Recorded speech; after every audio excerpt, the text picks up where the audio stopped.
Quand je vous parle de protagonistes dans Pokémon, vous allez penser à la Team Rocket, Giovanni, ou encore les rivaux. Mais aujourd'hui, on se lance dans un projet colossal. Une plongée totale dans l'univers Pokémon pour décortiquer un personnage qui a marqué des millions de fans, Mewtwo. Vous vous souvenez de Pokémon Mewtwo contre-attaque, le tout premier film sorti en 1998. Ce n'est pas juste un classique, c'est une œuvre qui a redéfini ce qu'un Pokémon pouvait être. Et au cœur de cette histoire, il y a lui, Mewtwo, une création scientifique, un esprit tourmenté, une force de la nature. Dans cette vidéo, on va explorer chaque facette de ce légendaire. Comment il a été conçu comme personnage, son parcours tragique, ce qui le rend absolument unique. Et je vais même vous partager ma vision personnelle de son impact. Attention, on part pour un marathon. Alors prenez un café, un Poké-snack, abonnez-vous si ce n'est pas encore fait, mettez un pouce bleu et embarquez avec moi pour découvrir pourquoi Mewtwo est bien plus qu'un simple clone. Bon, commençons par le commencement. Mewtwo, ce n'est pas juste un Pokémon qui débarque avec des pouvoirs impressionnants et une aura mystérieuse. C'est un personnage pensé avec une précision incroyable, une figure qui mélange des éléments visuels, émotionnels et narratifs pour nous captiver. Alors, comment a-t-il été construit, pas seulement dans l'histoire du film, mais en tant que création artistique et scénaristique? Allons-y, étape par étape. Prenons d'abord son origine. On est loin des naissances classiques qu'on voit dans Pokémon. Pas d'œuf qui éclot dans une prairie verdoyante. Pas de maman Kangourex qui veille sur son petit. Non, Mewtwo voit le jour dans un laboratoire secret, un endroit froid et clinique. Imaginez des tubes remplis de liquide luminescent, des écrans qui affichent des séquences génétiques, des scientifiques qui ajustent des machines. C'est la Team Rocket qui orchestre tout ça, sous les ordres de Giovanni, leur boss charismatique mais impitoyable. Leur objectif ? Cloner Mew, le Pokémon mythique qu'on dit être à l'origine de tous les autres. Ils récupèrent un fragment d'ADN fossilisé, peut-être un cil trouvé dans une jungle perdue, et ils se mettent au travail. Le résultat, c'est Mewtwo, un être artificiel, conçu pour surpasser son modèle en puissance brute et en intellect. Mais cette naissance, elle n'a rien de naturel. Il émerge entouré de verre et de métal, sous les regards scrutateurs de ceux qui le considèrent comme une expérience, pas comme une vie. Ce contexte, il plante tout de suite une graine essentielle. Mewtwo n'appartient pas au monde de la même façon que les autres. Passons maintenant à son esprit, parce que c'est là que les choses deviennent vraiment intéressantes. Dès qu'il prend conscience, Mewtwo se distingue par une intelligence hors du commun. On n'est pas sur un Pokémon qui agit par instinct ou qui suit les ordres d'un dresseur sans réfléchir. Lui, il pense, il raisonne, il s'interroge sur son existence. Cette capacité mentale, elle est presque effrayante tellement elle est développée. Imaginez un être qui, à peine éveillé, commence à analyser le monde autour de lui, à se demander pourquoi il est là, à décrypter les intentions de ceux qui l'entourent. Ça le place à des années-lumière d'un Dracofeu, ou même d'un légendaire comme Lugia, qui reste plus mystique que cérébral. Cette intelligence, elle devient une arme à double tranchant, elle lui donne un pouvoir immense, mais elle le condamne aussi à voir la vérité crue de sa situation. Il n'est qu'un outil aux yeux de ses créateurs. Et puis, il y a son apparence, un autre pilier de sa construction. Visuellement, Mewtwo est une œuvre d'art. Il est grand, élancé, avec une peau violette et grise qui lui donne un air presque extraterrestre. Ses yeux sont perçants, comme s'il pouvait voir à travers vous, et sa queue massive ajoute une touche de menace brute. Mais ce n'est pas juste une question de puissance physique, il y a une élégance dans ses lignes, une sorte de noblesse qui contraste avec sa brutalité potentielle. Comparez-le à Mew, là où Mew est petit, rond, avec une allure joueuse et innocente. Mewtwo est anguleux, imposant, presque solennel. Dans le film, on le découvre d'abord enfermé dans une armure mécanique imposée par Giovanni, un design qui le fait ressembler à une arme vivante. Mais quand il la détruit, dans un éclat de puissance psychique, on voit sa vraie forme. Et c'est un moment qui en dit long. Ce n'est pas juste un effet visuel cool, c'est une déclaration. Il refuse d'être un objet, il revendique son autonomie. Ce design, il a été pensé pour nous impressionner, mais aussi pour refléter son conflit intérieur. Mais ce n'est pas tout, parlons un peu de la voix, parce qu'elle joue un rôle énorme. Dans la version japonaise, c'est Ichimura Masachika qui lui donne vie, avec un ton grave et posé qui vous glace le sang. Cette voix, elle n'est pas là juste pour faire joli. Elle renforce l'idée que Mewtwo est plus qu'un animal, qu'il a une présence, une autorité. Ajoutez à ça les effets sonores qui accompagnent ses pouvoirs, ses bourdonnements psychiques, ses échos, et vous avez un personnage qui envahit l'écran à tous les niveaux. Le film a été dirigé par Kunihiko Yuyama avec un scénario de Takeshi Shudo, un duo qui a su insuffler une profondeur rare à Pokémon. Mewtwo n'est pas juste un méchant jeté, là pour pour donner du fil à retordre à Sacha. Il est conçu pour nous faire réfléchir,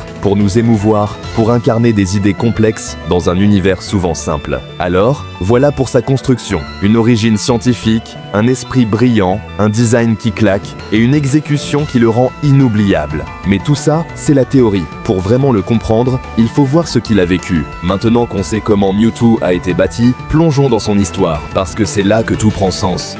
Son parcours, c'est une épopée sombre, une tragédie qui se déroule en 3 actes distincts, chacun avec ses propres émotions et ses propres enjeux. Préparez-vous, parce que ça va être intense. On démarre dans ce laboratoire où tout commence. Mais avant que tout explose, il y a un prologue qu'on ne voit pas dans toutes les versions, notamment dans les coupes occidentales de 1999, qui ont zappé cette partie pour raccourcir le film. Dans la version japonaise complète, on découvre que Mewtwo n'est pas seul dans ses tubes. Pendant qu'il grandit, encore à moitié endormi, il entre en contact télépathique avec d'autres clones. Il y a des versions miniatures de Bulbizarre, Salamèche, Carapuce, des bébés Pokémon artificiels, déjà attachants malgré leur nature expérimentale. Et surtout, il y a Amber, ou Ai en japonais, la fille du Dr Fuji, le scientifique en chef. Fuji a perdu sa vraie fille dans un accident et il a essayé de la ramener sous forme de clone, en parallèle du projet Mewtwo. Cette séquence, elle est d'une beauté poignante. Amber parle à Mewtwo dans son esprit. Elle lui décrit le monde extérieur, le vent,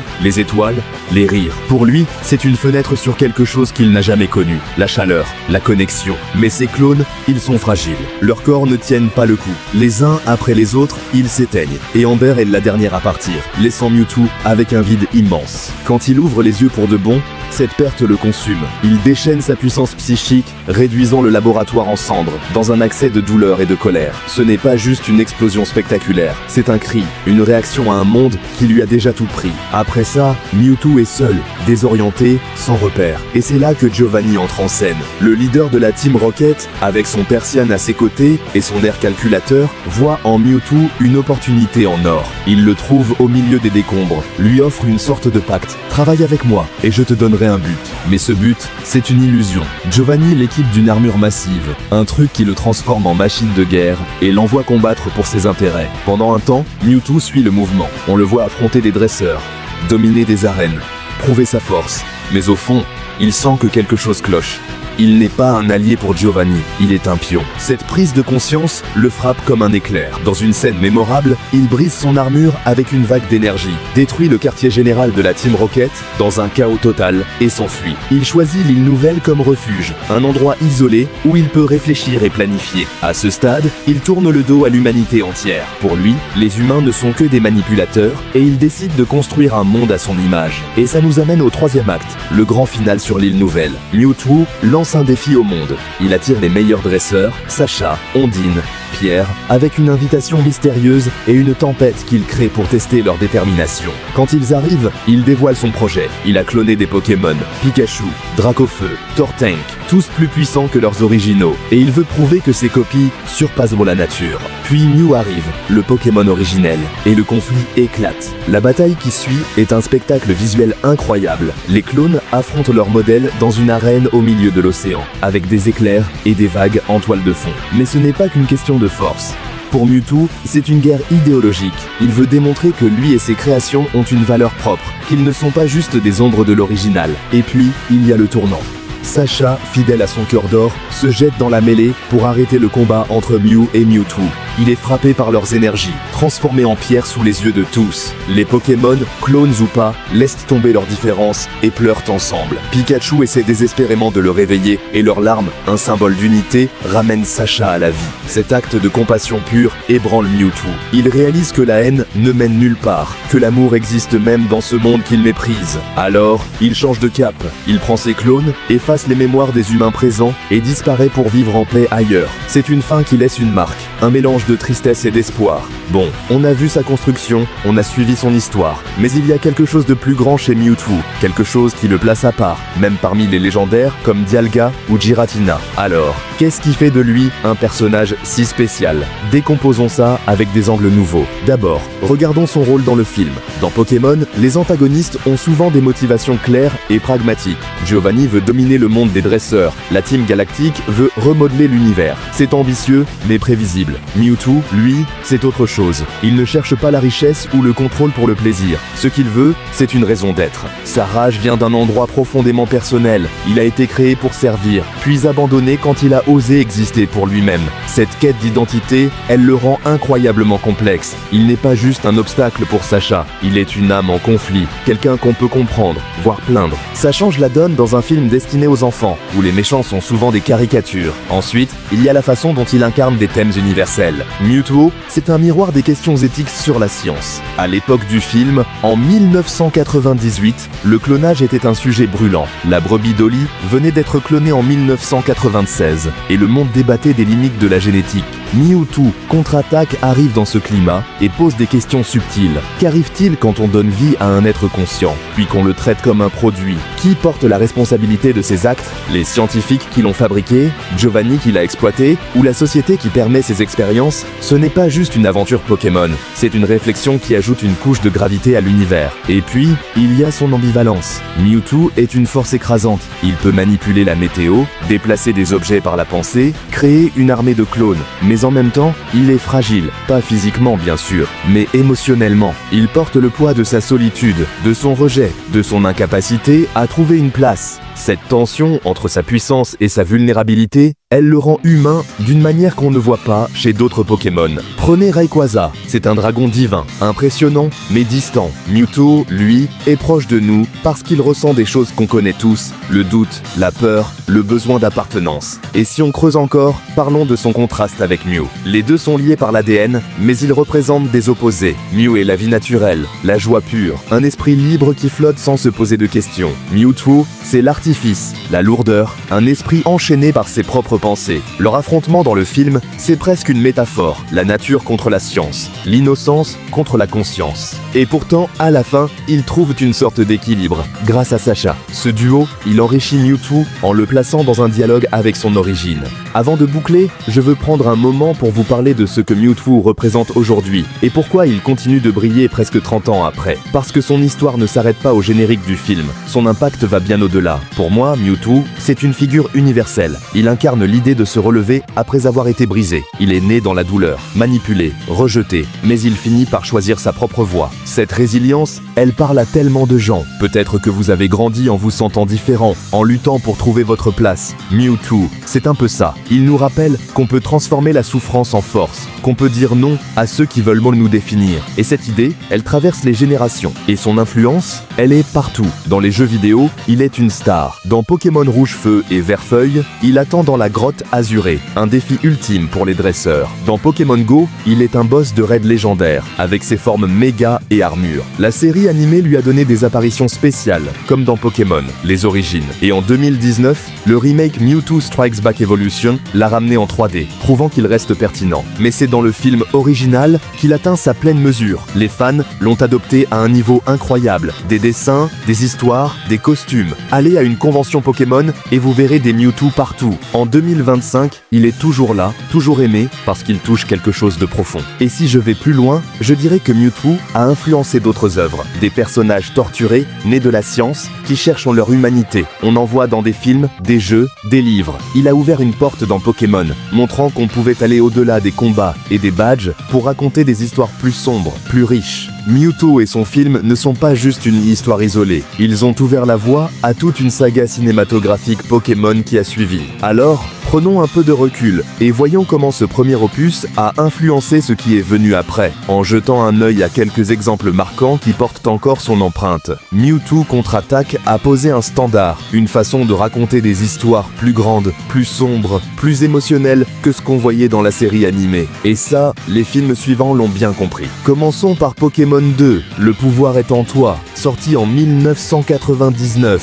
juste un an après. Là, on rencontre Lugia, un légendaire légendaire majestueux qui veille sur l'équilibre des océans, et un collectionneur excentrique, Laurence III, qui veut capturer les 3 oiseaux légendaires, Articodine, Elector, Sulfura, pour réveiller Lugia et ajouter sa prise à son tableau de chasse. Le parallèle avec Mewtwo saute aux yeux. Comme lui, Lugia est une force de la nature, un Pokémon qui dépasse les ambitions humaines, et l'histoire tourne autour d'un conflit où les humains essaient de dominer ce qu'ils ne comprennent pas. Mais là où Mewtwo se rebellait contre ses créateurs, Lugia agit comme un gardien, prêt à tout pour rétablir l'harmonie. La menace est énorme, les courants marins s'emballent, le climat devient fou, et c'est encore Sacha qui doit intervenir, porté par une prophétie qui le désigne comme l'élu. Vous sentez l'héritage? Mewtwo contre-attaque avait montré qu'un film Pokémon pouvait mettre en scène un légendaire avec une vraie personnalité, un enjeu qui va au-delà d'un simple combat d'arène. Et Pokémon 2 reprend ça, avec une tempête spectaculaire et un final où Lugia s'élève au-dessus des vagues, un écho à la puissance déchaînée de Mewtwo sur l'île nouvelle. Mais il y a aussi cette idée de sacrifice et de connexion. Sacha risque sa vie pour sauver le monde, comme il l'avait fait face à Mewtwo, et ça devient un motif récurrent, une signature que le premier film a gravée dans la franchise. Ensuite, regardons Pokémon 3, le sort des Arbis, sorti en 2000.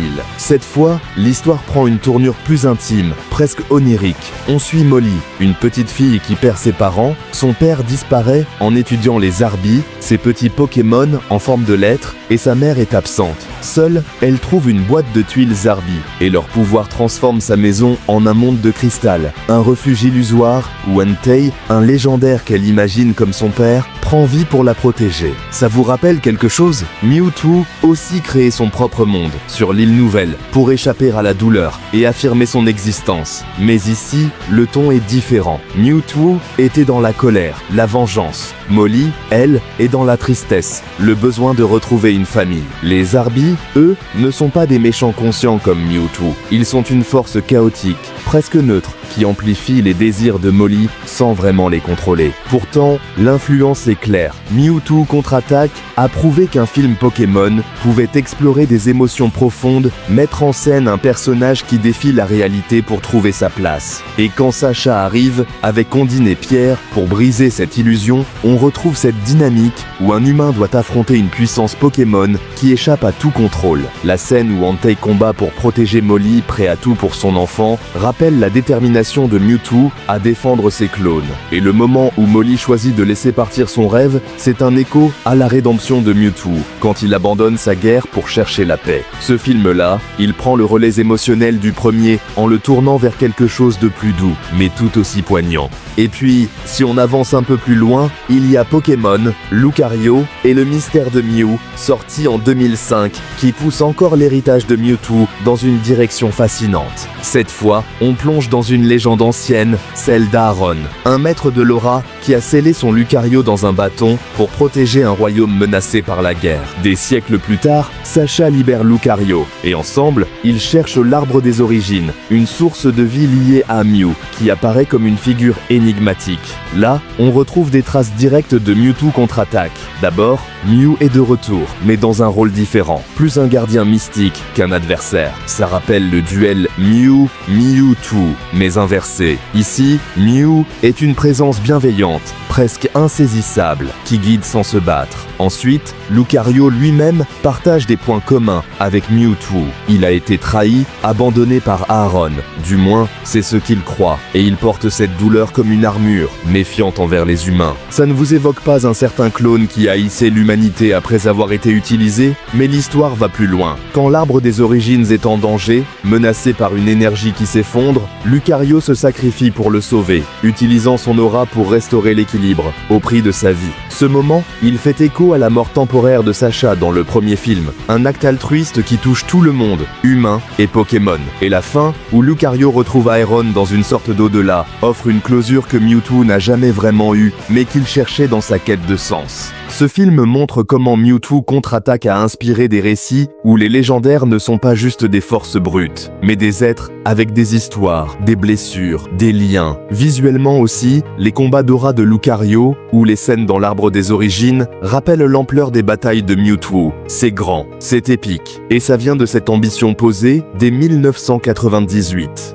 Alors, qu'est-ce qu'on retient de tout ça? Mewtwo Contre-Attaque n'a pas juste lancé la saga des films Pokémon, il a donné une direction. Avec Lugia, on a vu que les légendaires pouvaient être des gardiens d'un monde en péril. Avec Molly et les Arby, on a appris que ces films pouvaient toucher des cordes sensibles, parler de perte et de rêve. Et avec Lucario, on a compris que l'histoire d'un Pokémon pouvait être aussi riche que celle d'un humain, avec des thèmes de sacrifice et de réconciliation. Mewtwo a planté une graine, et chaque film après lui a fait pousser une branche différente, tout en restant fidèle à cette idée. Pokémon, c'est plus que des combats, c'est des histoires qui nous parlent, qui nous marquent, qui nous font grandir.